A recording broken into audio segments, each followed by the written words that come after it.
Hello, we are Memphis Communiversity. Today we are continuing our intro to proof-based mathematics, and today we are going to be discussing the proof topic, or the proof method, proof by contradiction. So what basically this says is you're trying to prove an if-then statement, like if n squared is even, then n is even. What you're going to do is you're going to assume the opposite of what you want to prove, the then statement, and then you're going to reach what is called an absurdity. Basically, you're going to show something just can't happen. So for example, we might prove that a number is both even or odd, or we might prove that 3 divides the number, but 3 doesn't divide the number simultaneously, or you'll prove that a number is rational and irrational, something like that, where it can't happen. So that means that the contradiction that you assumed has to be false, and that will prove that your thing you want to prove is true. So let's just start with this easy example of even or odd.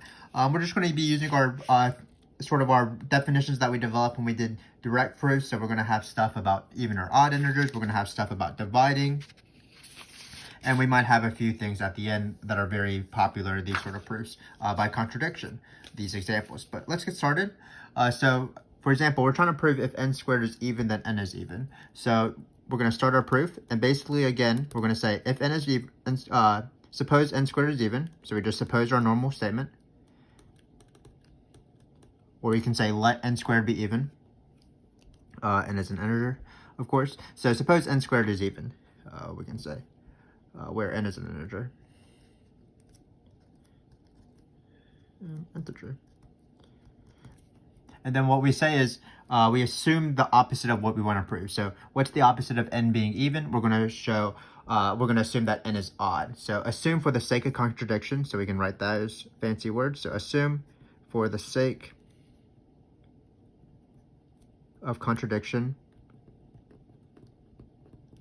n is odd. So what we want to show is probably that n squared will both be even and odd. So let's try that. So let's just compute n squared. We know that it's even because we assume that it's even. But let's see what n is being odd tells me about n squared. So n being odd means thus, again, we're using our definitions of odd integers. So anything that's odd, we're going to write as 2 times n plus 2 times that number plus 1, or 2 times a number plus 1. N is equal to 2 times an integer plus 1. That's the definition of odd. And then again, well, we're going to probably try to prove what the absurdity that we want to reach is probably that n squared is both odd and even, and that can't be happening. So in this case, we're going to take n squared. We're going to substitute in what we know what n is, because n is odd by assumption. So it's going to be 2m plus 1 squared. Of course, we're going to FOIL this out, so it's going to be, I believe, 4m squared plus 4m plus 1. Of course, we can factor out a 2 out of these first two things. So it's 2m squared plus 2m plus 1. And thus we have proven, of course, that n squared is odd. So n squared is odd. Because 2m squared plus 2m is an integer. This proves, so this reached the contradiction, this reached the absurdity, the thing that cannot happen. N squared can't be both odd and even. Because n squared cannot be both even and odd, the thing we assume for the sake of contradiction must be false. So, for example, right here, we assume for contradiction that n is odd, so it must be that n is even. Thus, n must be even.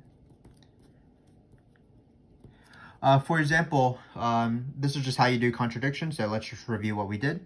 So we let the givens happen, and then we assume the negative of the then statement, the thing we want to prove. And what we do is we work with that to probably contradict, that's why it's called proof by contradiction, our original givens. So in this case, we let our n squared be even, that was the given. Then we assume for contradiction that the opposite of this, which is n is odd. N being odd showed me that n squared is odd, and of course n squared can't be both even or odd, so that's why n squared must be even. That's why n must be even. because the thing we assume for contradiction, n is odd, must be wrong. So that must be n is even. So hopefully that made sense. We have proven this before, or we've proven something very similar to this using proof by contrapositive. So that's why once you learn all these proof methods like direct proof, where you just directly prove something, of course, proof by contrapositive, proof by contradiction, you want to know which proof method is the best, and that sort of gains a little bit of insight on how the proofs work. And that comes with practice. So let's first practice another question. There exists no integers x, y for which 21x plus 35y equals 1. Sorry, this is 1 here.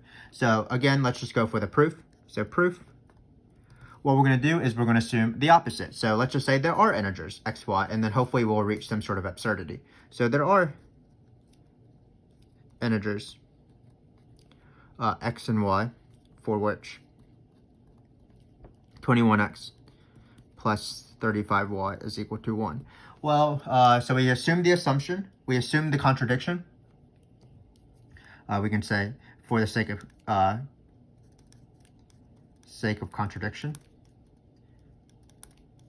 Usually, you stop writing for the sake of contradiction. You just assume it, and then you'll say at the end, because this can't happen, it must be that the original thing was holding. But in this case, we're just going to assume the contradiction.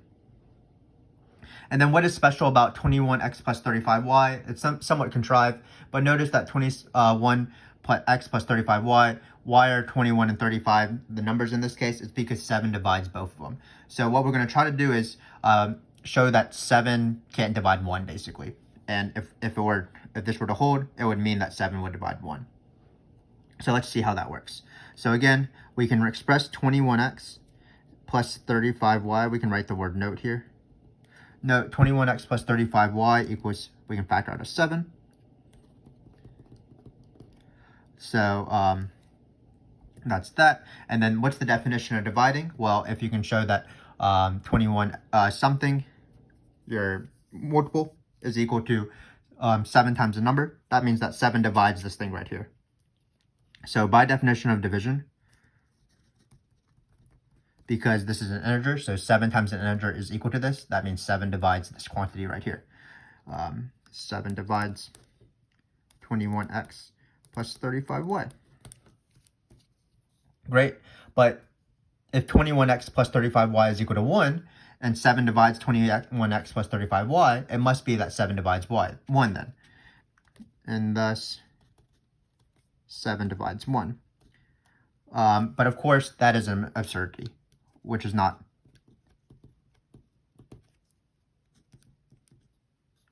true. No integers divide 1. 1 can't equal 7 times an integer. So this is where we reached our contradiction.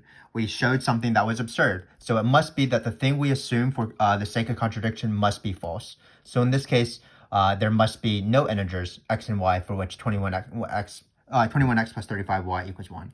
Thus, there exists no integers x and y for which 21x plus 35y. Sorry, I'm writing this all in one line, but we're done. So hopefully you get the pattern here. You're trying to prove something. You assume the opposite. The opposite sort of runs into an obstacle or a roadblock where you get something that's impossible. So it must be the thing, the opposite that you assume must be false. So the original thing that you initially wanted to prove, but you never prove it directly, it was true. So in this case, we wanted to show that there wasn't integers x and y for which 21x plus 35y equals 1. So what we did is we assumed that there were integers. And then what that allowed us to do is to prove that by definition, because 7 divides 21x plus 35y, it showed me that 7 divides 1. And 7, of course, cannot divide 1. No integer divides 1 other than 1 and negative 1. So that reached the contradiction. So it must be true. The thing we assume to be false, the thing we assume to be true must be false. So in this case, we assume that there are integers x and y for which 21x plus 35y equals 1. That must be false. So our original statement that we wanted to prove, which we did not prove directly, we proved by contradiction. must be true.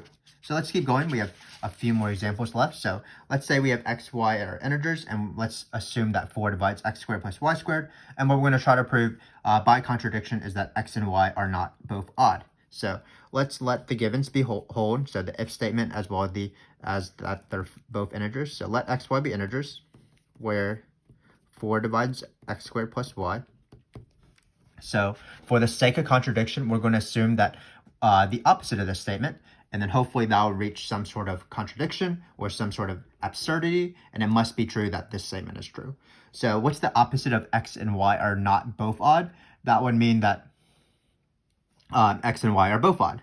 So assume for contradiction, because of course, if it says x and y are not both odd, that means x can be even, y could be odd. That would hold that, or x odd, y even, or x and y both even.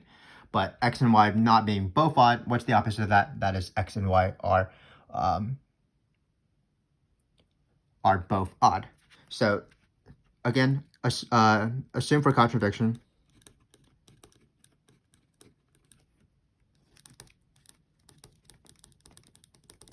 that x and y are both odd. And then what we're going to do is we're probably going to manipulate this, and we're probably going to show that 4 doesn't divide this actually. So that's our goal probably. Sort of like in this case, we assumed the opposite of n is even, and we were probably going to break that n squared was even. So in this case, we are assuming this statement, and we're probably going to break this assumption right here. So in this case, well, we know that what odd means. Odd means that x is equal to 2 times an integer plus 1, and so is y, which of course we're going to use different integers because we don't know if they're the same number. So by definition, x is equal to 2n plus 1, and y is equal to 2m plus 1 for n and m being integers. And usually when you write odd integers or even integers by its definition, you immediately use that wherever you can by substituting it. So in this case, we're going to probably check out what x squared plus y squared is in the context of this question. So note x squared plus y squared equals, we're going to substitute in now. So it's going to be 2m plus 1 squared plus 2m plus 1 squared. Looks like we're going to just have to factor all this out and try to simplify as much as possible. So this first guy right here is going to be 4n squared plus 4n plus 1. And then this guy right here is going to be 4m squared plus 4m plus 1. And then looks like we can sort of combine a few things here and there.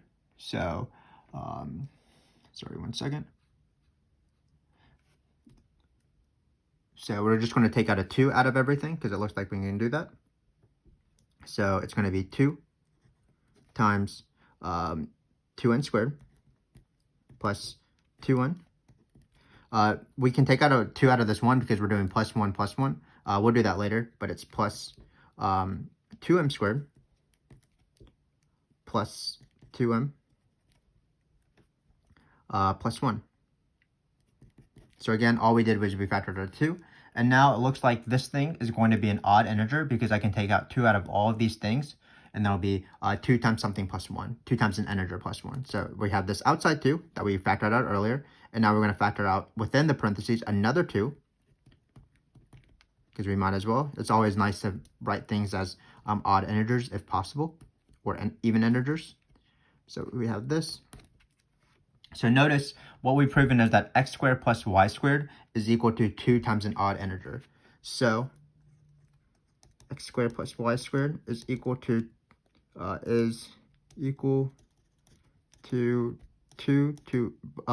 times an odd integer. And how is this the absurdity? Actually, we've reached the absurdity. Well, if you think about it, any number that is a multiple of 4 can be written as, we can just write this more precisely. Any multiple of 4,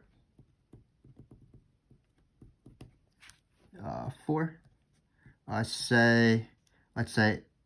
call it A. Any multiple of 4 is 4 times another integer. We can call that B. We'll notice that A would be 2 times 2B. So A would be, so A is 2 times an even integer.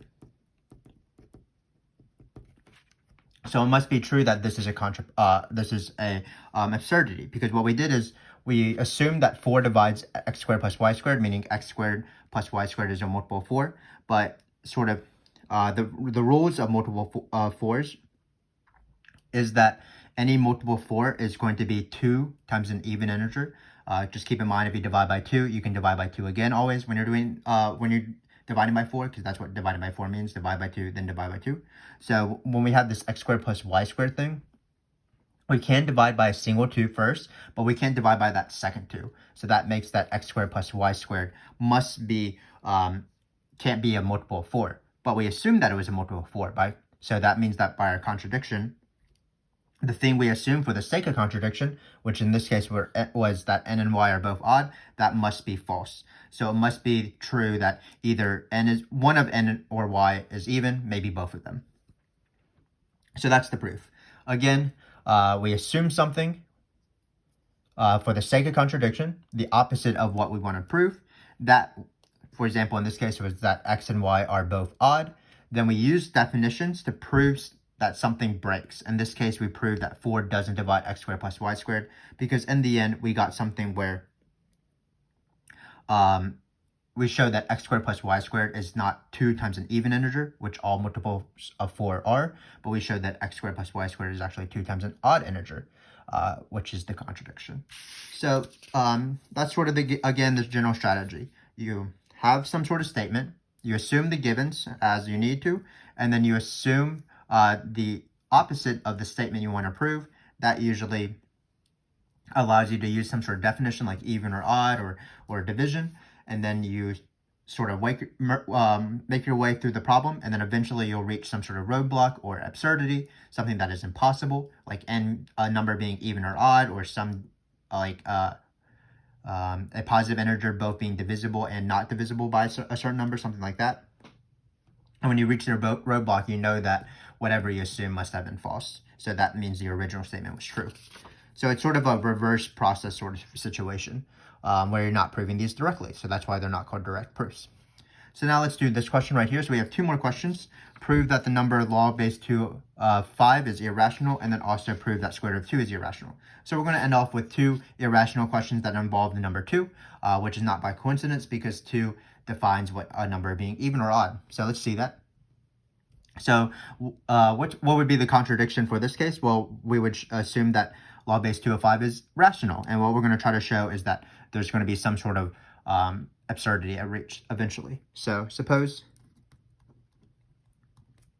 the number log base 2 of 5 is rational. And then what we're going to try to do is show that this sort of breaks something in terms of math. What does rational mean then? So that the number, this number right here, log base 2 of 5, is equal to p and q, where p and q are integers. Of course, q is not 0. And then now, so that's again what we do. We assume the opposite. The opposite allows us to use some sort of definition. In this case, it's rational. And then what we do is we probably, now we want to use the definition of log. So if you don't remember, if log base 2 of 5 is equal to p over q, that means that by definition of logs, so 2 to this power is equal to 5. That's what it means for a log, if you remember from your high school days or algebra 2 days. So we have this thing right here. So what we're going to do is we are first going to simplify this a little bit. How can we simplify it? Well, we can raise each side to the q, so that'll make things a little bit easier. So thus 2 to the p is equal to 5 to the q. Now what we're going to do is we're going to examine certain values that p and q can have. Well, one easy case that I want to just talk about is what if p is negative and what if q is not negative? But that case is pretty easy, because if p is negative and q is not negative, that means that this would be a fraction, and there's no way that these can be equal to each other. So there really can't be the case where p and q are both negative. So what we're going to do is, that's a little bit different than the previous question, is that when we have 2p equals 5q, there's going to be some various cases that we have to show that each one of those cases reaches some sort of obstacle, reaches some sort of absurdity. So that was the first sort of case. What if what if one of them is odd? Sorry, not what if one of them is odd. What if one of them is negative and the other one is positive? That's going to be our first case. And then we're going to consider what maybe when they're both negative and then when they're both positive. So let's do that. So if one of these numbers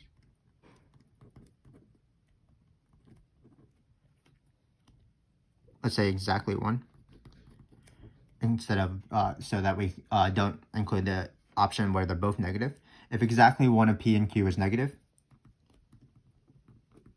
one of the sides of this equation has to be a fraction, and one of them doesn't, so that they can't be equal to each other, of course.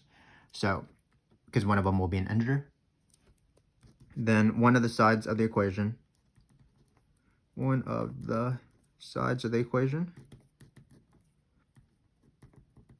will be fractional. That's the one with the negative exponent, of course, and the other will be an integer,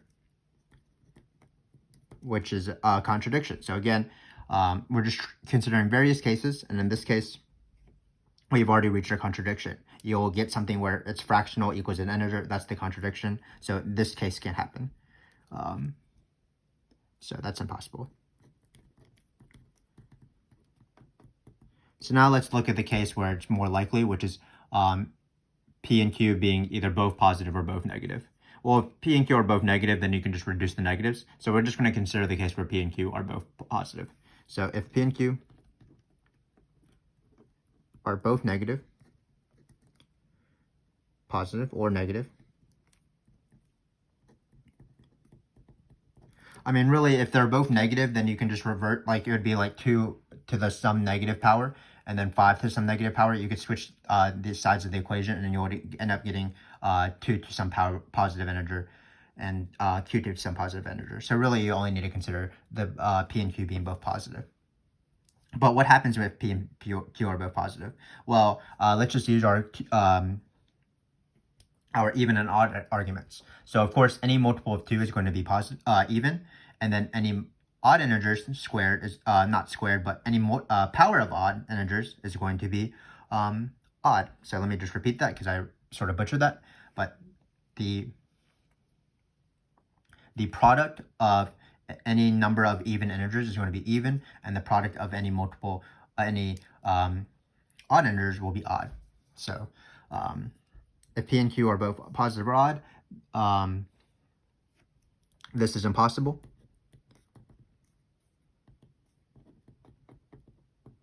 Because powers of 2 are even, meaning that, why is this true? The product of even integers is even.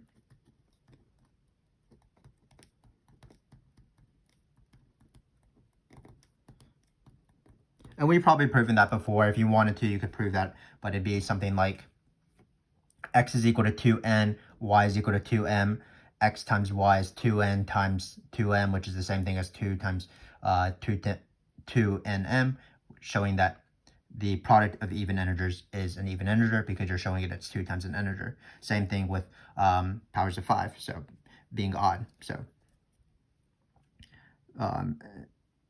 because this and powers of 5 are odd.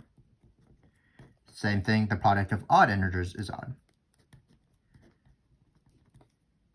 Again, you could have proven this as well on the side. I put off for some reason. Like you could say, with a lemma, x is equal to 2n plus 1, y is equal to 2n plus 1. You could expand those things and then express it as 2 times an integer plus 1. But we've already done that before. So this is the end of the proof, actually, because we sort of reached every single case. We reached the case where one of these powers is negative and the other is positive, and then we talked about the case where they're both positive and both negative. But in every single case, we showed that we reached some sort of absurdity. The first absurdity, when one of them was negative, one of them positive, was that one of them was going to be a fractional and the other was an integer. And then we talked about the case where both of them being positive, which is basically the same thing as both of them being negative. That absurdity that we reach is that one side is going to be even and one side is odd. So you can't have something being even equaling something being odd. So this is, again, how the strategy works. And so hopefully this makes sense. You assume the opposite. The opposite has some sort of definition. You sort of manipulate the definition until you reach some sort of absurdity. So now we're going to do the most famous proof by contradiction proof probably in most textbooks, and that is the proof where we're going to prove that square root of 2 is irrational, which is a pretty known math fact, but it's nice to prove. And again, it's very common, so let's get onto it. So this is proof. It's going to be very similar to this one I read here. We're probably going to show that we're going to assume that square root of 2 is rational. So for the sake of contradiction,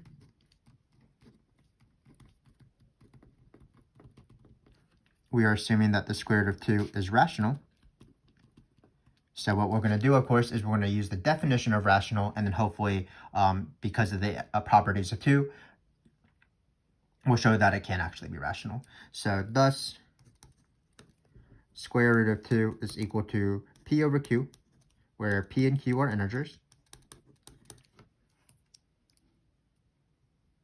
And what we can also assume is that p and q, we can also assume that p and q are reduced.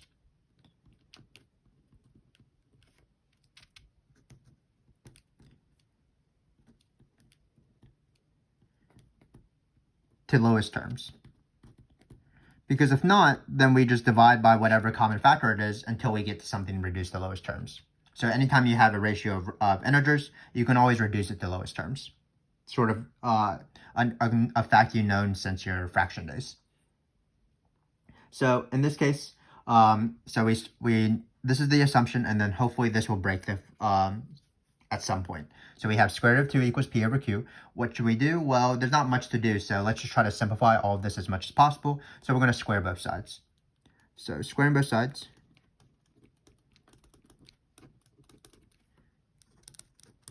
Two is equal to p squared over q squared. Again, not much to do, but what can we do? Well, we can probably just, we have a fraction here. We can try to get rid of the fraction. That's what I'm going to do by bringing the q squared to the other side. Great. So now it looks like we're making some progress because we've sort of gotten rid of the square root, and we've gotten rid of the fraction, and we have 2 times an integer. And 2 times an integer is always great because that will show us, because 2 times an integer is always the definition of even, of course. So by definition, we know that p squared is even because it's 2 times an integer. And what did we prove actually in our very first question? Let's just keep going with whatever the proof is providing us. So we had this rational, we just naturally squared. We had this fraction, we naturally got rid of fractions by cross multiplying. And then we have this natural even integer, so we use that. And then we're just going to keep using whatever the proof gives us. So what does p squared being even mean? Well, we proved that in the first one. That means that p must be even, and we proved that by contradiction as well. So thus, p is even. Well, if p is even, that means that q cannot be even.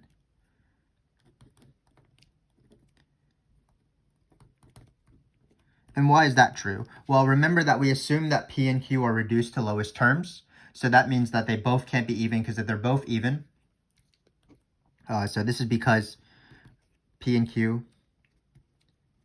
were reduced to lowest terms. So if q was even,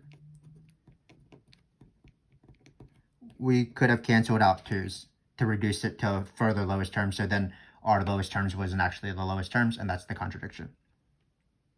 So so q was even. we could reduce to, we could cancel out a 2.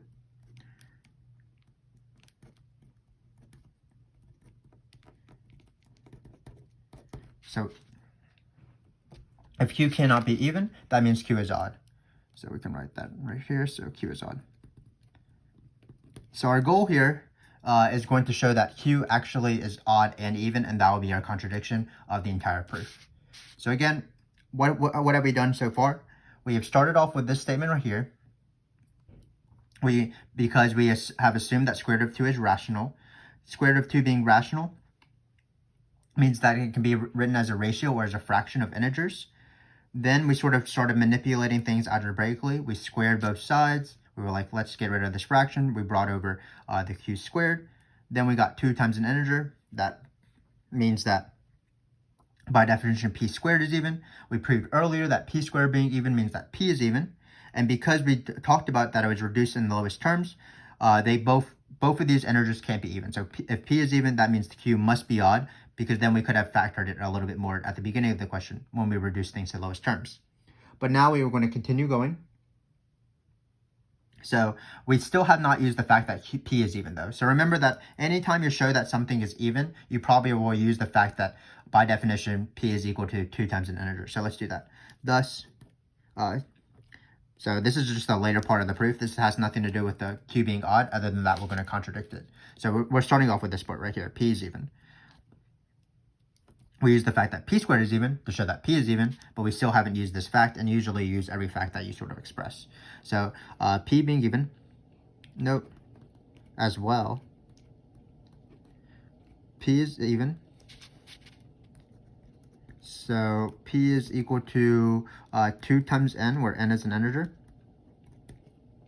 And of course, what do you do when you show that p is equal to 2 times an integer? You immediately plug it into a formula that p is involved in. So in this case, we're going to immediately plug it into here. Thus, 2q squared is equal to 2n squared, because it's p squared. And then this is, of course, 4n squared, because when you square a product, you have to square both of the factors. And then notice we can reduce things. So q is equal to 2n squared. And so q squared is equal to 2n squared. But of course, what is q squared being 2n squared? That means q squared is even. So q squared is even by definition. But again, what we proved in the very first 7 minutes, our very first proof was that if something is even, that means that if n squared is even, that means n is even. So if q squared is even, that means q is even. And this is the absurdity. And we're done. And why is this the absurdity? Well, q cannot be even and odd. So here, throughout this proof, what did we do? How did we reach the absurdity? We proved that q was odd because we assumed that these two things were reduced to lowest terms. But then p being even just forced q also to be even, and that's our absurdity. Q can't be both even or odd. And that's the proof that square root of 2 is irrational. So again, we assume something right here, the opposite of what we wanted to prove. Then we use that opposite to sort of use a mathematical fact to get the ball rolling in terms of this question. So we wrote square root of 2 equals p over q. What we knew is that we could reduce these into lowest terms, because that's how fractions work. Then we started manipulating this fraction. We first squared both sides. We brought the q squared over, so we have this. And then we used a previous definition where p squared being even means that, of course, p is even. That was the first thing we proved in our video today. And because p is even, that means that q must be odd, and because of our lowest terms argument there. But also, p being even allows us to algebraically manipulate things according to the definition of even. So p is equal to 2n, we're substituting a 2n into this, and then canceling out some 2's. That showed that q squared is even, which is q is even. So we show that q is even and q is odd, which is an absurdity. So hopefully you understand sort of this process for proof by contradiction. There are certainly more examples if you want to check them out in various textbooks and things like that. But again, the general rule is you take your givens, and then you look at your statement that you want to prove. You assume the opposite of that statement. By assuming the opposite of that statement, you can probably use some sort of mathematical fact. and then that mathematical definition or fact, as it leads you through the question, will somehow break the statement that you assume to be true, and so that statement must be false, so the original statement must be true. So again, just look at this basic example right here. We want to prove this statement. We assumed n squared is even. Then for the sake of contradiction, we assume the opposite of this, n is odd. N is odd tells me about a definition of a mathematical fact, the fact that n is an odd integer, so we use that. Then we sort of broke our given, so then the statement we assumed to be true, n being odd, must be false actually. So the original was true. So again, this is how proof by contradiction work. Hopefully you have learned something here, and hopefully you sort of know how these sort of proofs are done in terms of assuming the contradiction and eventually bringing about the absurdity. We have a few more proof techniques to talk about, so hopefully you'll be on the lookout for those as we finish our introduction to proof-based mathematics. But thanks again for joining me, and I hope to see you next time.